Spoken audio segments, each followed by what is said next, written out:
Hello everyone, welcome to the channel let's learn literature. आज हम बात करेंगे, एक तरह से इनको लास्ट रोमांटिक पोएट भी बोलते हैं, लॉर्ड बायरन की। Lord Byron is considered to be one of the greatest British writer and poet of his time. He became leader in the Romantic period alongside contemporaries like William Wordsworth, John Keats, P.B. Shelley and Mary Shelley. तो सबसे पहले इनका occupation क्या था? ये poet थे और रोमांटिस्ट थे। इनका बर्थ हुआ था 1788 में इन लंदन, इंग्लैंड में। तो ये क्लब फुट मतलब जो ऐसे पैर होते हैं ना, वो थोड़े से मुड़े हुए से होते हैं इस तरह से। तो ये क्लब फुट डिजीज से थी इनमें, और इनकी पैर थोड़े से टेढ़े से थे, जिसको पूरे लाइफ टाइम इन्होंने सफ़र किया था इस बीमारी से। और जो विग सोसाइटी थी, वो भी उनको एक तरह से बोलते थे कि the handsome poet with the club foot. इनको क्या बोलते थे? Handsome poet with club foot. Handsome poet with club foot.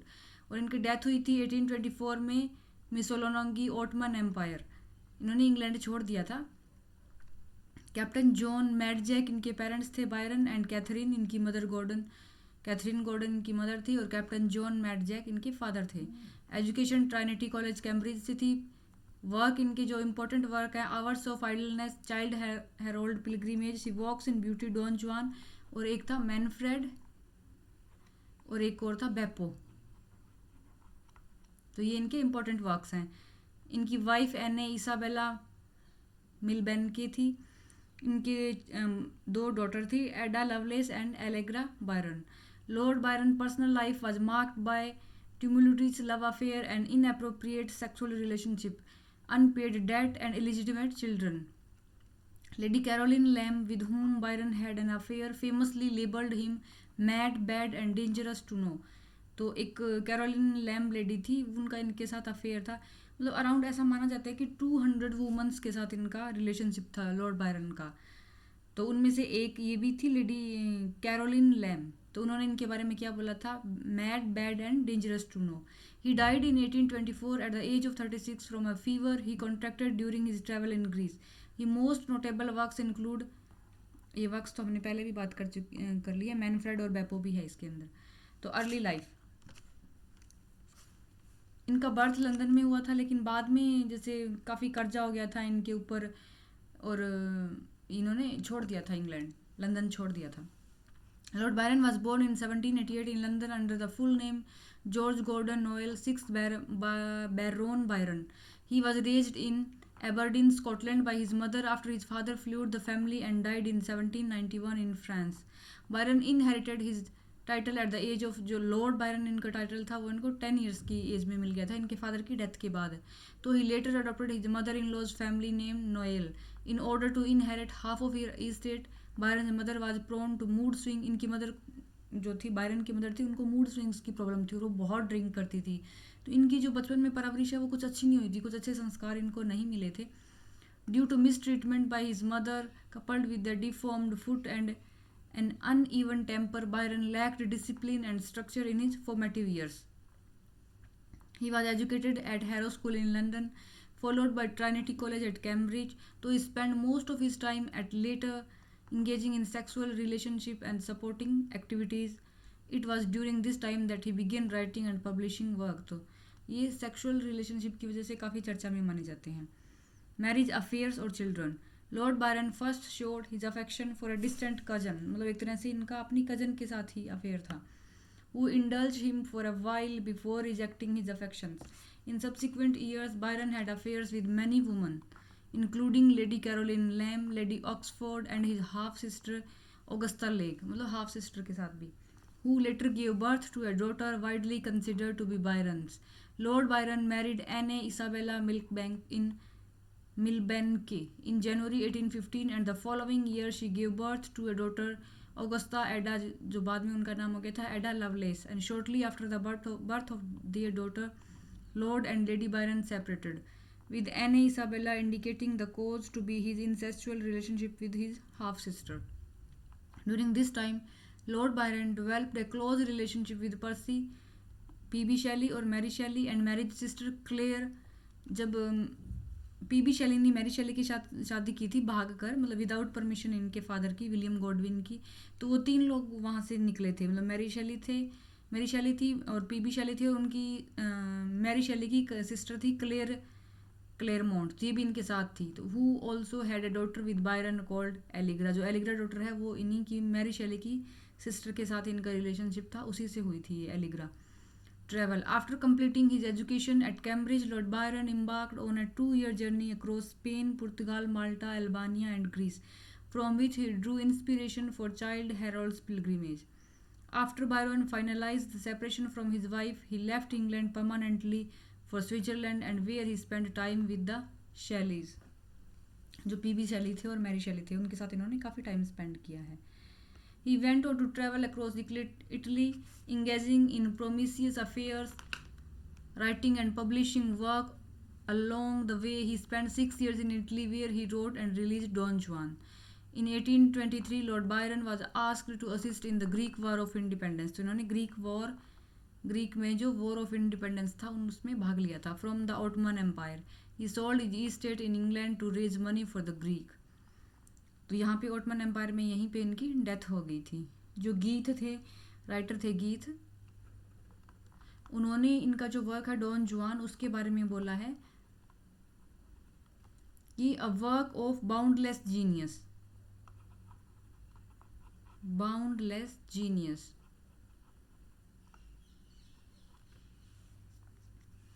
इनकी death, Lord Byron contracted a fever and died in the age of 36. His heart was removed and buried in Missolonghi जहाँ पे ये रहते थे ग्रीस में, and his body was return to England. तो इनके heart को निकाल के वहाँ पे दफना दिया था और इनकी बॉडी को इंग्लैंड भेज दिया था। His burial at Westminster Abbey was denied, तो वहाँ पे इनको नहीं बरी किया गया था वेस्ट मिनिस्टर एबे में। So Byron was buried in his family tomb in Newstead. He was deeply mourned in England and Greece. इसके बाद बात करते हैं इनके वर्क की। सबसे पहले Don Juan is a historical poem written by Lord Byron during the last years of his life. It is based on the legendary womaniser Don Juan. Though Lord Byron reversed these character traits to make Don Juan easily susceptible to seduction, the poem is considered to be a reflection of Byron's personal character and the disappointment with which he felt constantly burdened. Don Juan is comprised of 16 completed sections. तो इसमें 16 section थे वो complete था, 17 वाला जो final था वो incomplete था। कैंटो मतलब सेक्शन बोल दो, कैंटो बोल दो, part canto that remain unfinished at the time of Byron's death in 1824। तो डॉन जुआन है वो एक तरह से अनफिनिश्ड है। 17 कैंटोज हैं, जो 17 वाला कैंटो है वो अनफिनिश है। इसमें एक लाइन है आई नीड अ हीरो, तो ये डॉन जुआन से ली गई है। उसके बाद इनका वर्क है child Harold's pilgrimage, written and released between 1812 and 1888. Child Harold's Pilgrimage tells the story of a young man, तो एक तरह से सेमी ऑटोबायोग्राफिकल आप बोल सकते हो। tells the story of a young man who traveled the world to fill the void left by disillusionment and sadness he feels as a result of the revolutionary wars on the European continent. Much of the content in Child is derived from Byron's personal travel from Portugal to Constantinople. The long poem Child Harold's Pilgrimage, the term child is a medieval word for a young nobleman waiting to become a knight, was the work which made Byron's name. The hero, Child Harold, is often identified with Byron himself. तो यहाँ से एक term भी ली गई है बायरॉनिक hero. तो बायरॉनिक hero कौन से होते हैं? जो बोल्ड और ब्रूडिंग होते हैं, मतलब जो परफेक्ट हीरो होते हैं मोरालिटी के साथ बहुत ही अच्छे से, वैसे नहीं होते हैं। बोल्ड और ब्रूडिंग हीरो होते हैं, उन्हीं को बायरॉनिक हीरो बोलते हैं। He is a restless wanderer alternating between despair and great energy and commitment to new, usually forbidden experiences. The poem was published when Byron was only 24 years of age in 1812. It made him famous overnight and his public career as a popular and scandalous figure was launched. तो इन्होंने क्या बोला था कि I awoke one morning and found myself famous. तो इनका जो ये चाइल्ड हेरोल्ड का ये पिलग्रिमेज ये वर्क जब पब्लिश हुआ था, 2 कैंटो जब इसके पब्लिश हुए थे, तो ओवरनाइट जब ये सुबह उठे तो एकदम से इन्होंने अपने आप को फेमस पाया। A more developed example of the Byronic hero comes in his dramatic poem Manfred. ये इनकी पोम है मैनफ्रेड, जो 1817 में आई थी। Manfred is a particularly passionate outcast and rebel whose typically romantic heroism contrast with the restraint and humility of the typical Augustan classical hero. Manfred's disdain for ordinary humanity, his unidentified guilt, his sense of gloom and doom make him paradoxically a deeply attractive, even erotic figure. He seems to be beyond good and evil and to define his own moral codes. His unsatisfied quest makes him not so much a hero as an anti hero, मतलब बिल्कुल heroic qualities नहीं थी, anti hero जिसमें कुछ heroic qualities होती हैं, कुछ और कमियां भी होती हैं. With literary descendants in character such as Heathcliff in Emily Bronte's Wuthering Heights. तो वंदरिंग हाइट ब्रोंटे सिस्टर थी, उनमें जो एमिली ब्रोंटे थी उनका एक वर्क था वंदरिंग हाइट्स जो 1847 में आया था. उसका जो प्रोटैगनिस्ट था हेथक्लिफ, उसी को एक तरह से एंटी हीरो बोलते हैं. मतलब वर्क में मेन तो उसी के आसपास कहानी घूमती है और उसमें हीरोइक क्वालिटीज़ नहीं होती है, एंटी हीरो होता है वो. Robert Southey attacked Byron in the preface to a vision of judgement. तो रॉबर्ट साउदे ने अटैक किया था बायरन पे a vision of judgement work इन्होंने लिखा था, और उसी के रिजल्ट में बायरन ने उनको एक पैरोडी लिखी, उसका नाम था द विजन. तो बायरन ने द विजन ऑफ जजमेंट. तो ये थोड़ा सा फ़र्क है, कई बार मैच द कॉलम में आ जाता है. अ विजन साउदे का है और द विजन ये बायरन का है. A year later, in 1822, it is ironically for this and for the many mocking mention of Southey in Byron's Don Juan, late the poet laureate of the Romantic period from 1813 is largely remembered rather than for the early poems which brought him fame. इसकी वजह से ये काफ़ी famous हुए थे Robert Southey, इनके work की बजाय जो इन्होंने लिखा था उसकी वजह से. अलेक्जेंडर पोप को, ये जो लॉर्ड बायरन थे वो पोप को बहुत एडमायर करते थे. Great follower of Alexander Pope and said about him, he is the greatest name of poetry. All the rest are barbarians. तो इन्होंने क्या कहा था कि अलेक्जेंडर पोप है वो ही एक ग्रेटेस्ट नेम है, बाकी तो सारे बारबेरियन हैं. और जो कीट थे, he describe what he see, I describe what I imagine, mine is hardest task. तो कीट ने क्या कहा था बायरन के बारे में.